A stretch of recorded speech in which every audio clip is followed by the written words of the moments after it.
In the Buddha's time, there was a monk named Yamaka.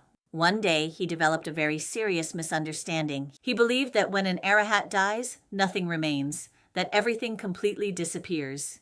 He thought that when the body breaks down, life itself ends entirely. This is what Buddhism calls the view of annihilation. When Venerable Shariputra heard about this, he became worried that Yamaka's mind had gone in the wrong direction, so he decided to visit him and speak with him gently. Not by scolding him, but by asking questions that would help Yamaka see the mistake for himself. Shariputra first asked, "Yamaka, do you think this body changes? Does it age? Does it eventually break down?"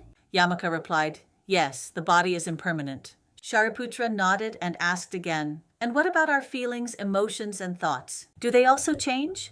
Yamaka said, "Yes, they are impermanent too." Then Shariputra asked the key question. "Since the body can break and decay, tell me, can this body be the true nature of an Arhat? Can this perishable flesh be the pure, awakened mind that an Arhat realizes?" Yamaka immediately said, "Of course not." Shariputra continued, "And what about those feelings and thoughts that come and go? Are these the true nature of an Arhat? Can these rising and falling mental states be the steady, unshakable wisdom of awakening?"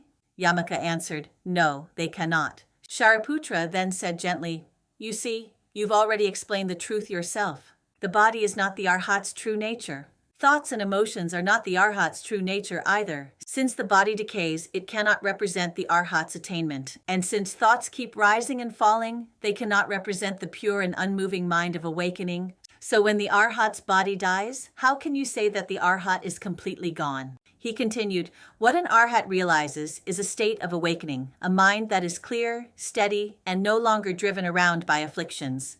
This awakened mind is turning toward the unborn, undying nature we call Buddha nature. It does not depend on this body, and it does not rely on temporary mental states."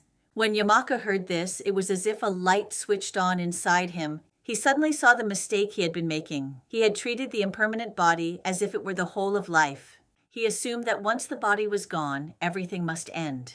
Now he understood. The body is impermanent, thoughts are impermanent, but the awakened mind of an Arhat is not the body and not the thoughts. It is that clear and pure nature close to the unborn and undying Buddha nature. It is not this flesh that will eventually fall apart. The moment he saw this, his belief in annihilation loosened by itself. The wrong view no longer held him.